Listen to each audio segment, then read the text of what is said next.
Hey NAI football fans, Corey Thorpe here with another edition of the NAIFBall Podcast, powered by AdCraft USA, your custom apparel, merch, and uniform experts.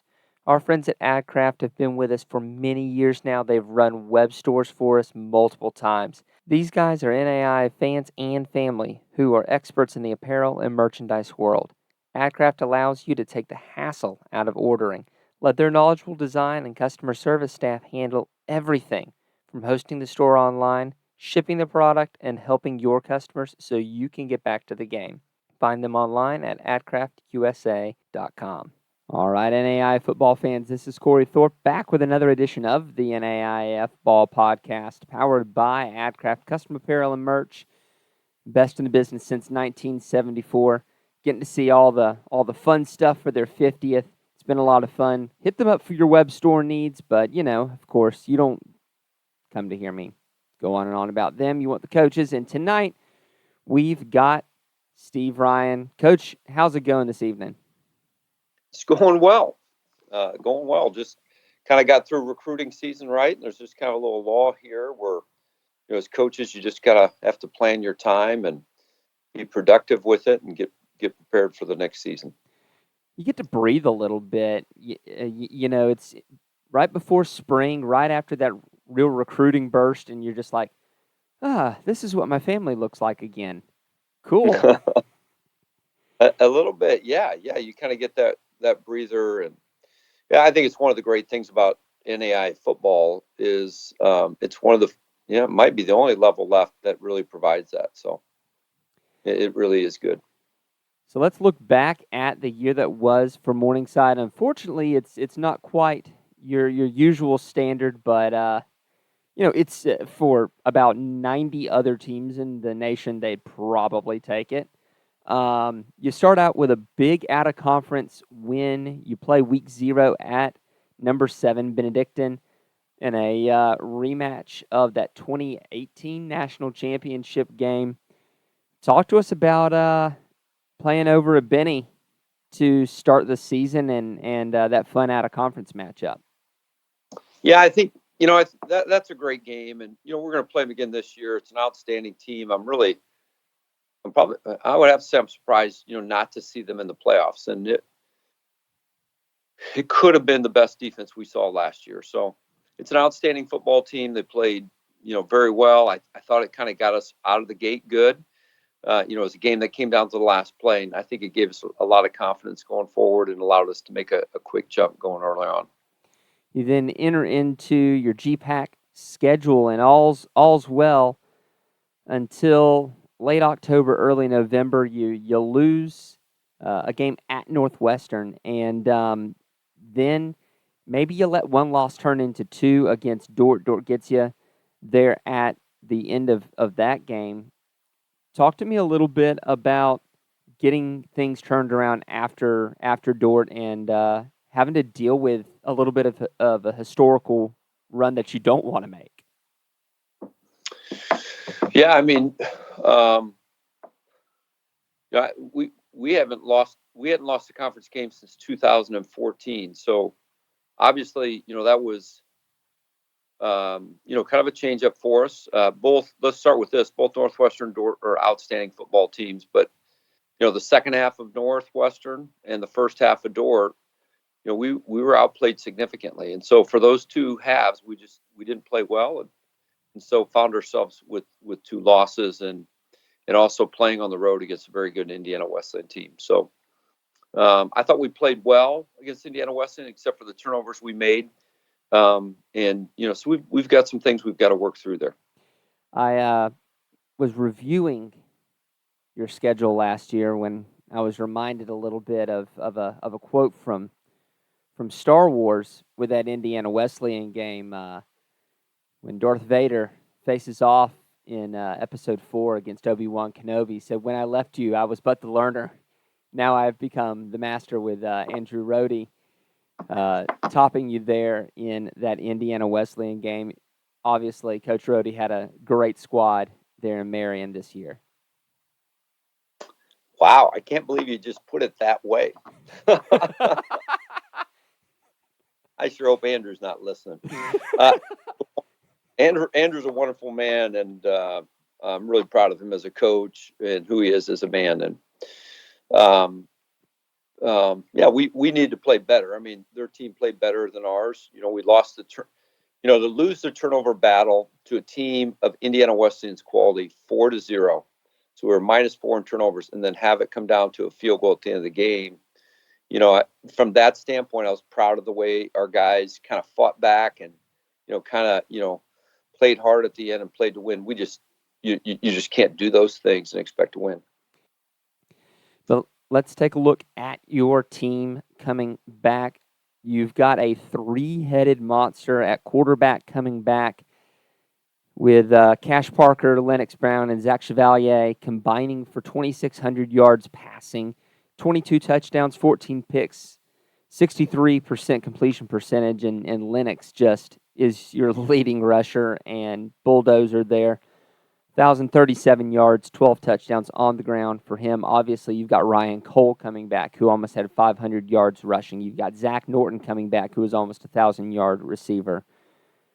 I mean, the numbers on offense, efficiency-wise, on your SP Plus might not have been historically what you would have expected, but you've still got a lot coming back and a lot to play with, as long as you can figure out who your signal caller is going to be. Yeah, and that falls on me. That's 100% on me, and we just never settled on a quarterback. And that's one thing. I've had that conversation with those three guys. That's one thing we're going to do is we're going to go with somebody this year, and we're going to make that decision, and we're going to go with it. But I like the two young guys in Zach and Cash. I think they both throw really good balls and have a really good skill set. Without question, Lennox is in just a really basic sense, he's just our best player, and there's just so many things he can do. So I specifically am going to have to figure that out. As a team, we're going to have to move in one direction. On defense, you've got a lot coming back, too. You've got basically all of your defensive line coming back. Unfortunately, none of them get all-conference first or second team nods, but you do have Isaac Pingle coming back, who had 113 tackles. Malik Hampton and Dijon Walls coming back in your defensive secondary, who were first and second teamers, respectively. You do lose Lonnell Boyd. You do lose Jamal Jones. But, you can find some more DBs. There's a lot of them out there. You just gotta plug and play, right, Coach? Right. Is that right, Corey? They're just walking around the streets of Sioux City, those DBs. I just got to grab a few of them. I think there's a few DeJean boys that aren't too far away. Maybe one of them will transfer in. Yeah, I mean, those are two big losses. Lonnie was an outstanding safety, and we're going to miss him, as is Jamal Jones. But we got Logan Maycumber. He was our third corner, and he'll be back. And in 21, I mean, those were the guys that we won with. As Jamal was out with a knee injury, and so I feel good about what we have. I really do like those other guys that you talked about. It was a really young D line last year, and having those guys back, they need to have a great off season. They need to get bigger and stronger and faster, but there definitely is real upside with what we have on defense. Coach, we're coming kind of to the end of the COVID era, so to speak. All of our guys who got an extra year are matriculating through, and Miami might be holding on to a ninth year senior still somehow. They let him play. I've never figured that one out. Who's that? Miami has a ninth year tight end. Oh, wow. I know. Apparently he gets hurt a lot. That's the only thing that I can figure. But, plus got the COVID year. So we're coming to the end of that, and unless someone's got a ninth year senior banging around somewhere, I think we're probably at the end of it in the NAIA. But one of the things that it has done is served to establish depth throughout whoever could handle the additional Scullies has been able to do it. Looking back from kind of over this 5-year period. How have y'all been able to do that, and what have you seen across the nation about the development of the game across the NAIA? Yeah. I think, in terms of just the game of football and what COVID did, I think if you were having success, kids wanted to keep playing. And if you weren't, it wasn't, necessarily going to happen. So I think we benefited from it, early on, in 21 and 20, kind of right there in 22, in that, we were really top heavy. And I think right now we're experiencing maybe the backside of it, and we'll see. We're each of our last 2 years in 22 and now this past year in 23, each year we graduated over 30 seniors. And so that's a big loss. And my guess is there's a lot of teams, that are kind of experiencing that. So the full effect, I don't fully know, but you do have a backlog of guys that that just stay longer. And the reality is I just don't think sometimes we see the full picture. But when you give a guy an extra year, there's still only 11 starters on offense, 11 on defense. And when you keep giving guys extra years, there's younger guys that don't get their year. They don't get their opportunity and maybe give up on football a little sooner or don't stick around. So I don't know in the end how it's all going to work, but I think this coming year is really going to be that first time we just kind of see a balancing out of things in terms of what happens going forward.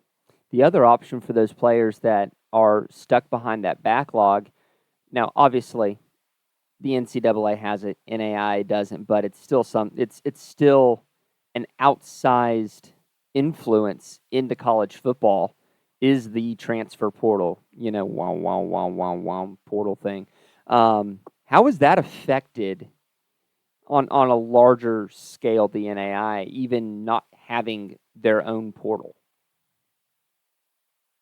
Right. So I think one thing with COVID and the portal and all that is we've had 3 players here in the last few years that have, grad transferred and have gone on to become, Division I playoff championship starters, that they've been able to do that at that level. And I think that goes to just continuing playing. And obviously we're really happy for them because we just didn't have the grad program for them. So if a young man played his cards right, he's used these last few years to get his grad school paid for and to enhance his education, which is probably the wise thing to do.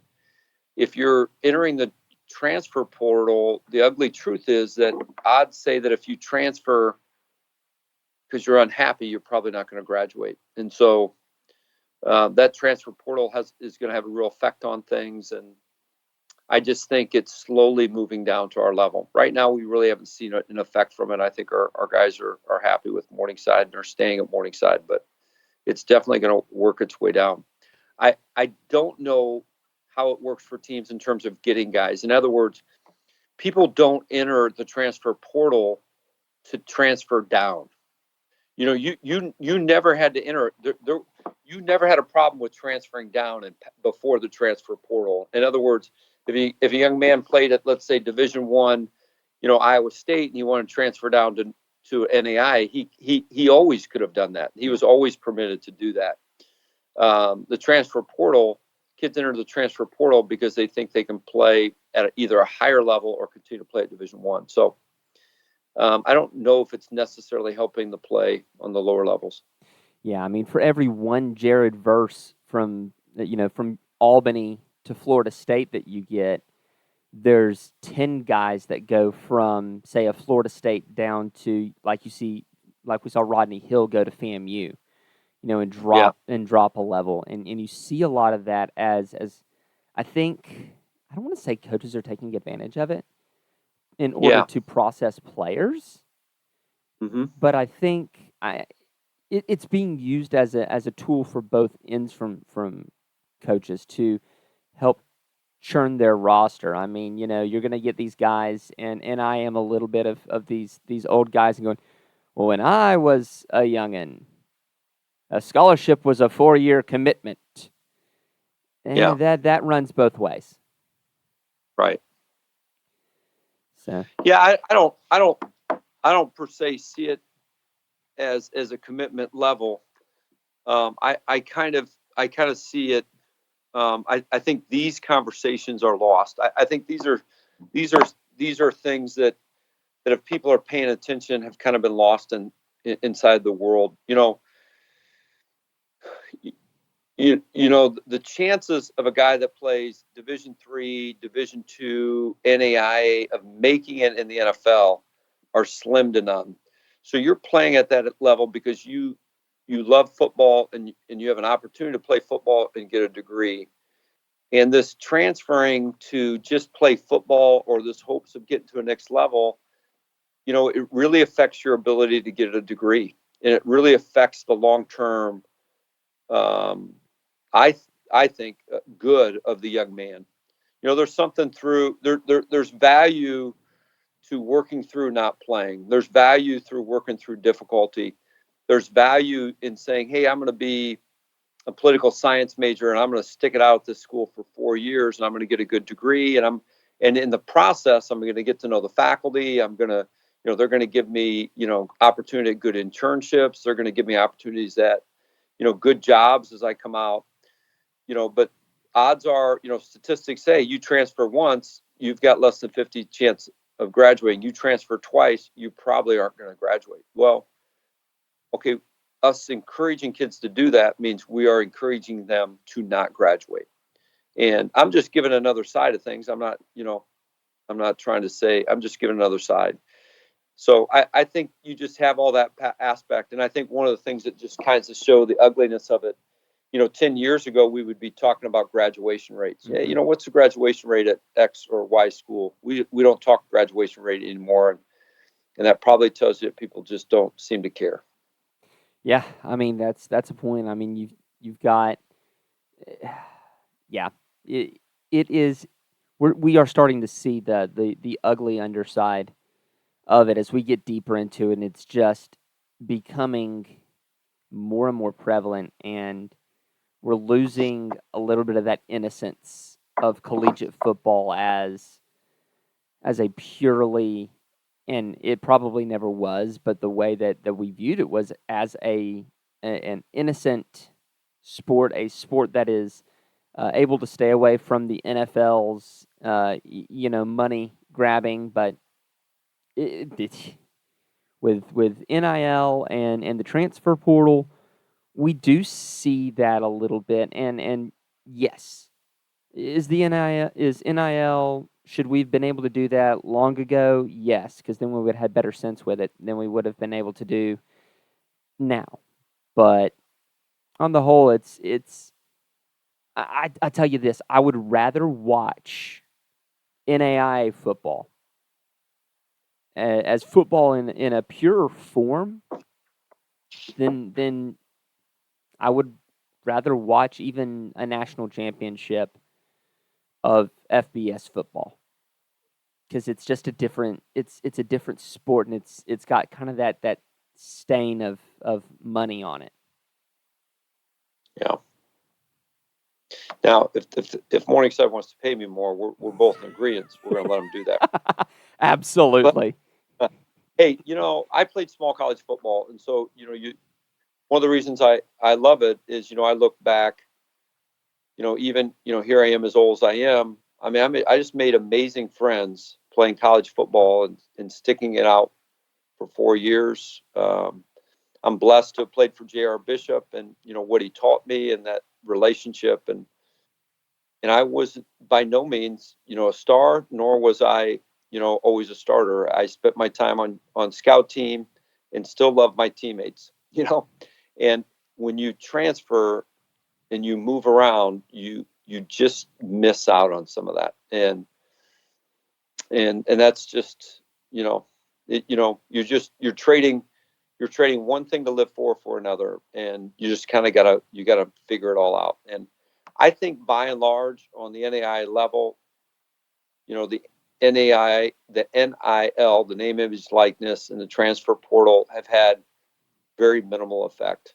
And I just hope the NAI continues to be an outstanding place where great football is played, young men can have phenomenal experiences, and and many times what are good value Christian-based universities. Well, Coach, going into that, we all know that if you're not constantly trying to move forward and to get better and to better yourself in any area of your life, whether it be as a football team, as a coach, in just your personal your professional life, your Christian walk. If you're not moving forward, you're moving backward. Right. So, what area of your program, whether it be something on the field, whether it be something off the field, are y'all really looking to focus on and improve upon in 2024? Yeah. So, I think there's a number of things, and I'm gonna just get out of the whole winning aspect, and that's not a part of things. So I think we just came off of a great run of just some dynamic leaders and football players. Did you just leave me? Nope. I'm still here. My camera went off. I was debating whether to reset it. You know what? You're not that good looking a guy. Just leave it the way it is, Corey. We'll get by. Wow. All right. I changed. I see how it is. It's great having you on the screen. So,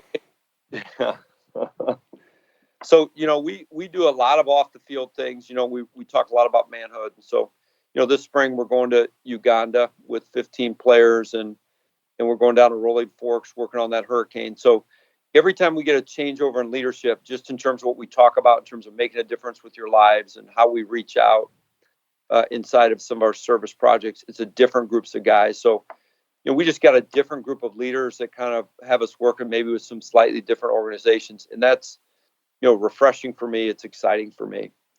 And just doing that. And then just spending time just talking about, some of our core values of, faith and family and attitude. Sometimes when you slip a little bit, you just have to look back at, hey, what are we really about? Are we getting these things done? So I think it's been good for me in terms of the off season, in terms of those things.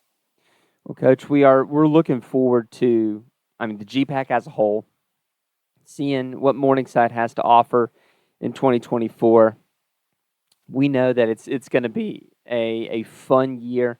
The GPAC is getting better and better as a conference. It seems like where there's more parity between top and bottom, and that's always fun. But we are definitely looking forward to seeing what comes out of the Great Plains this year. Yeah, it's going to be good. It's going to be good. I think I'm with you. I think the GPAC conference is just getting better and better. There's a number of teams I thought playing last year took significant jumps. I always feel having a good quarterback makes a difference in small college, and I just think there's a number of them in our conference right now. We hope you enjoyed this episode of the NAIAFBALL Podcast, powered by AdCraft USA. Be sure to contact them for all your custom apparel, merch, and uniform needs. Thanks also to our newest sponsor, Telemetry Sports. If you enjoyed the show, subscribe to the podcast and to our YouTube channel, and leave us a review if you're listening on Apple Podcasts. As always, if you'd like to support what we do, head over to patreon.com/NAIAFBall and become a patron. We can't do what we do without our sponsors and listeners like you.